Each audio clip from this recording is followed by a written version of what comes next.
Today, we're diving into the Book of Micah.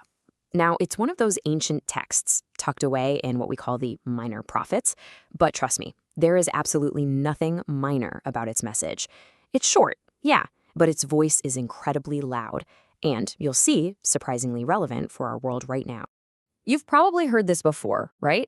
It's one of the most powerful visions of world peace ever written. It's even engraved on a wall right outside the United Nations headquarters in New York. I mean, just imagine it, a world with no more war.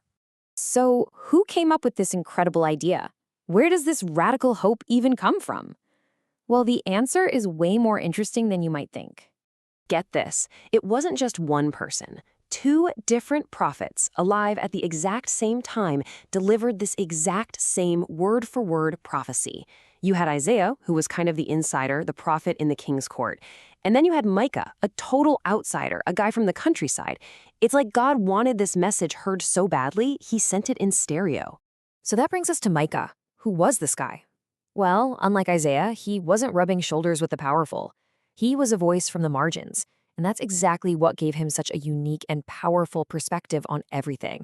Micah lived in a place called the Shephelah. You can think of it as these rolling foothills, kind of stuck in the middle, a buffer zone between the mountains and the sea. This was not prime real estate. It was contested land, where armies were always marching through, and it was the farmers, the ordinary folks, who always paid the price for the games the powerful were playing. And his location gave him this incredible vantage point. From his little town, he could look up into the mountains, toward Jerusalem, the seat of political power and, as he saw it, religious corruption. He could look down to the coast, where foreign armies and their ideas were always pouring in.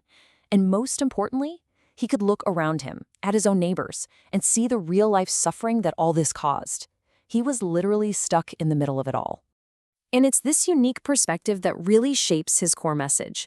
See, Micah wasn't just some detached reporter. He was a man whose heart was absolutely breaking over the social crisis that was unfolding all around him. So he's preaching during the reign of King Ahaz, and this was a seriously dark time in Judah's history. The entire social fabric was just ripping apart. The rule of law was gone, and it had been replaced by a simple, brutal philosophy: might makes right. And Micah lays out this just horrifying list of what was going on. He saw judges taking bribes. He saw religious leaders telling people whatever they wanted to hear as long as they got paid. Landlords were kicking widows and orphans out of their homes. Business owners were cheating people with rigged scales. And the worst part?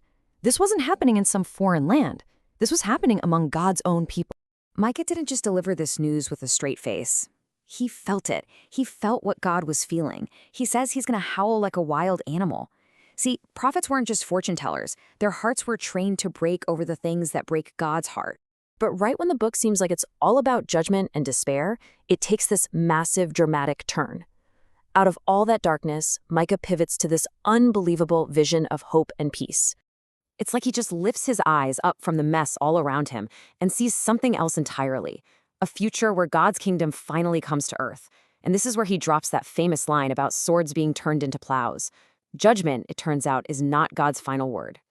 And then he gets super specific. He says that this future ruler, the one who's going to bring all this peace, will come from a tiny, practically insignificant village called Bethlehem, a town known for basically two things. It supplied bread and it provided the lambs for sacrifice in the Jerusalem temple.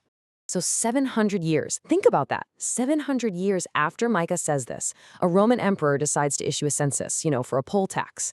And that piece of bureaucratic red tape forces a young couple to travel from Nazareth down to Bethlehem, fulfilling this ancient prophecy. It's just a wild reminder that God doesn't just work through miracles. He works through paperwork too.